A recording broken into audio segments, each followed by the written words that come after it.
All right, so I have another whirlwind week behind me. I'm standing up for this video because I thought I would record showing you some of the things that have come in that I'm using on my travels to Hawaii so you can see what I use when I travel.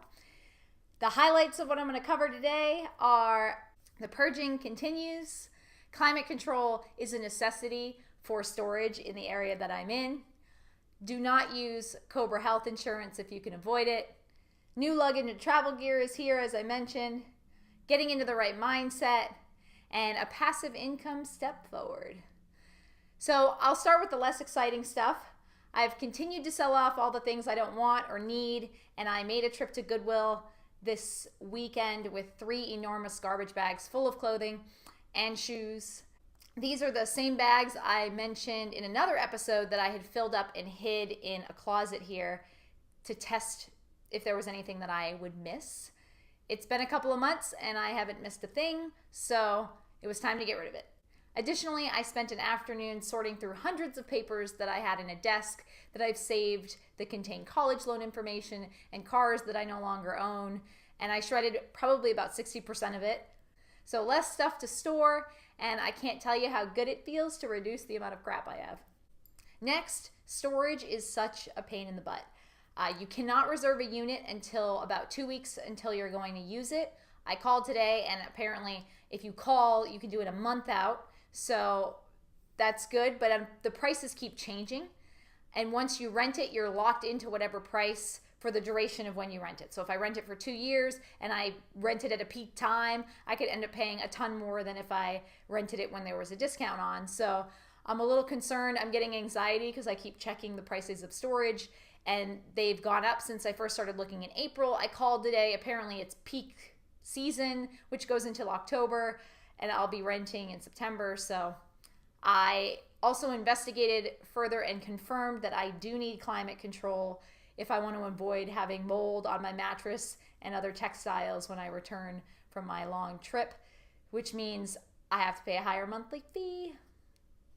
Darn it. But got to do what you got to do if you don't want all your stuff to be destroyed. So in health insurance news, that's continued. Research has continued in full force. So far, I've made one key discovery that Cobra health insurance is prohibitively expensive. This is the insurance that in the United States you get that allows you to extend your company's insurance for a certain number of months after you lose your job or you quit. And you end up having to pay the cost that your company was previously covering, so it can get pretty unreasonable. So I think the average amount that Americans pay for health insurance is 18%, and their company covers the other 82%. And so in this case, you have to pay the full 100%. I'm not even sure what it would come to. Looking at that versus other options just seemed really unreasonable. So with that option gone, I turned to looking up costs for private insurance and the Affordable Care Act marketplace. And it looks like due to having a decent salary up until I leave in September, I won't qualify for any of the subsidies on the marketplace. So it looks like the least amount that I'll have to pay for the rest of the year is a couple $100s a month. So I'm going to reach out to a couple of insurance companies in the coming weeks and try to call the marketplace folks. I'm not sure, it's a government program, so I assume there's a number I can call, because I'm fairly certain that my plans to spend 2018 overseas the whole year will complicate my healthcare choice because I don't want to get into something that won't help me once I move. So I only really need the health insurance here for the last 3.5 months of the year. And I don't want to end up overpaying either now or in 2018 because I have to get like 2 different plans. I have no idea. So research continues there. Those are all of my tedious but necessary updates, and now we can quickly move on to the fun stuff. My new luggage came in. I got the, this is the luggage I'm going to use to travel around Europe with. It's super light. I'll have it hopefully for at least a year, so I went and bought some high-end luggage that's durable, light, as I mentioned, and will hopefully have it for a really long time. This is the Briggs & Riley BRX line. It comes in 2 colors, black and blue. I went with black. I talked to them about the spinners, which have 4 wheels versus the 2 wheels, and the folks at the luggage store suggest 2 wheels because they're more durable and are less likely to break. Although Briggs & Riley guarantees their luggage, so but mailing it in from overseas to get repaired might be kind of expensive. So it's great. It's got some pockets in the front. It's got a laptop pocket here that actually unzips all the way around and has some protective sides, and then has a padded pocket inside and another pocket here in the top, this yellow zipper. And then the inside has a couple of pockets. It's also got that expandable zipper, so you can open it, pack it full, and then zip it closed, so you can fit more crap in. The inside of the bag, maybe doing this standing wasn't as good idea as I thought, but the inside of the bag has two pockets at the top here, and then a compression piece here, so you can pack all your clothes and then pull it down to fit even more stuff in there. So I'm pretty excited about that. And then it also has on the top this thing that you can unzip that has the strap to connect another piece of luggage that you can drag around with you. So to that end, I also picked up their medium duffel bag that I'll be able to attach to that bag, but also this bag converts into a backpack. Try again. There we go. This bag converts into a backpack, so you can wear it as a backpack or attach it, or obviously check it. It's smaller than the carry-on, but it also has a compression zipper. So again, you can fill it up and then zip this closed to make it smaller. It's a little different than a regular backpack because it's just got one big opening like a regular suitcase. It has a pocket inside here, and it's got pockets on both outsides too. So if there's some things you want to just have easy access to, that makes things easier. Plus this front pocket as well that goes across.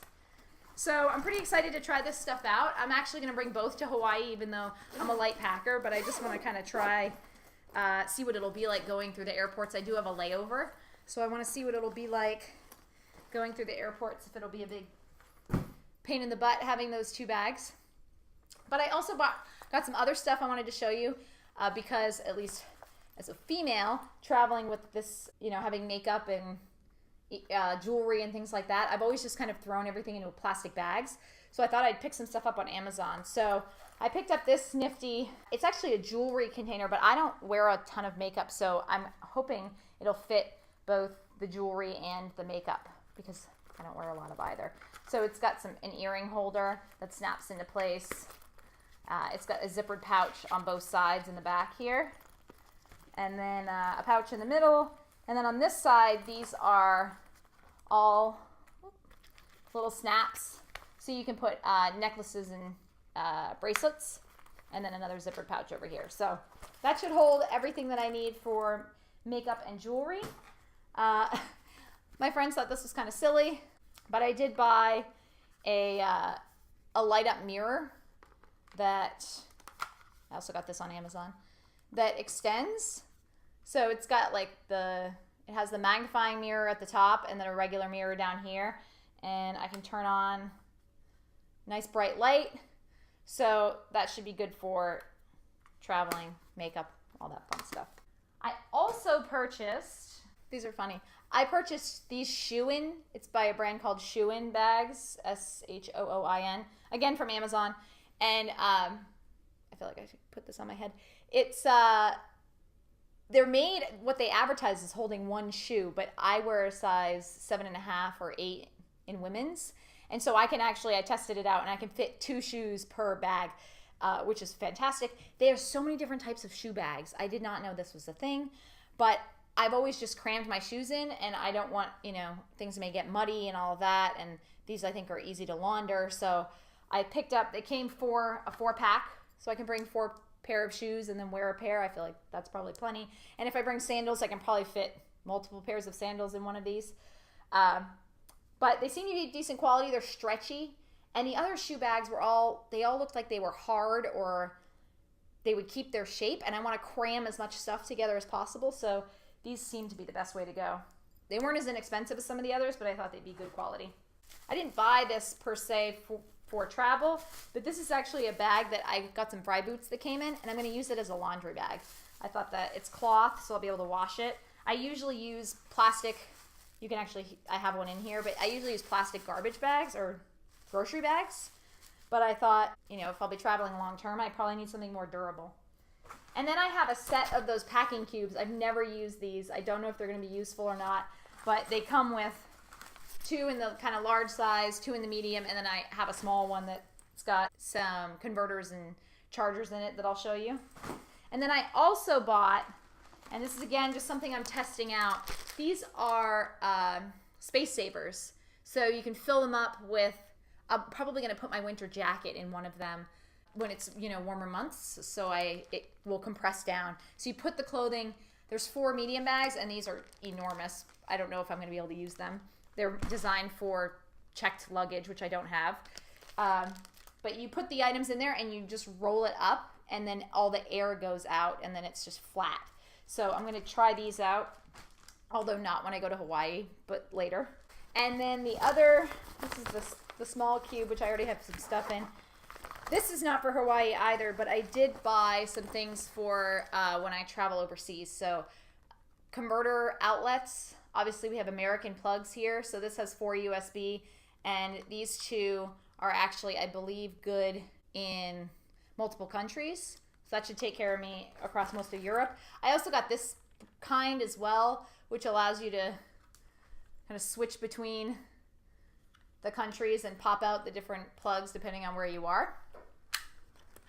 And then I just have some of the old school converters as well. So these are just the plain ones. I have a couple sets from each country of just the, the plugs.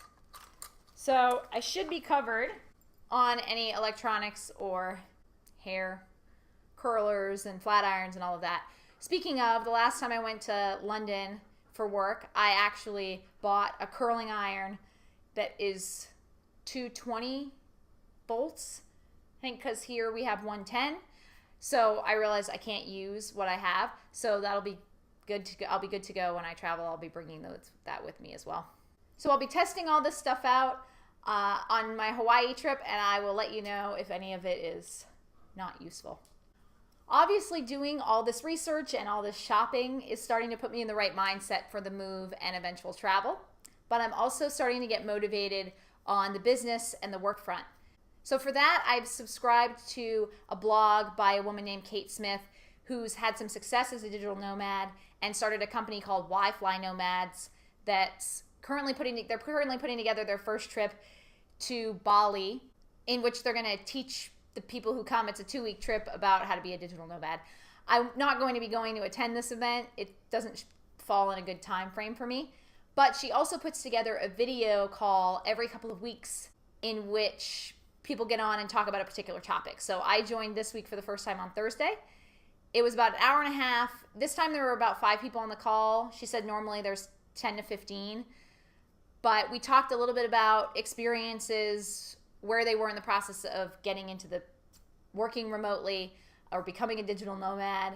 I didn't really learn anything particularly profound, but I will say it was pretty cool to have a conversation with others that are working towards or currently working as digital nomads. So it put a smile on my face, provided some nice motivation. It was kind of funny doing a video call with a bunch of strangers, but I guess that's all part of, meeting new people. So that was great. If you're doing something similar to what I'm doing right now, I would recommend trying to find a local or online community because it's helped keep me motivated for sure. Which brings me to my last update. I made a single step forward in figuring out a path to passive income, which is one of my goals. Friday, I applied for permission from the Project Management Institute to use their copyrighted work in a set of training videos that I hope to build a website around. So this is an idea I brainstormed months ago. I was listening to some passive income podcasts online. The idea is to help prepare people for the Project Management Professional Certification exam, which I passed back in 2011.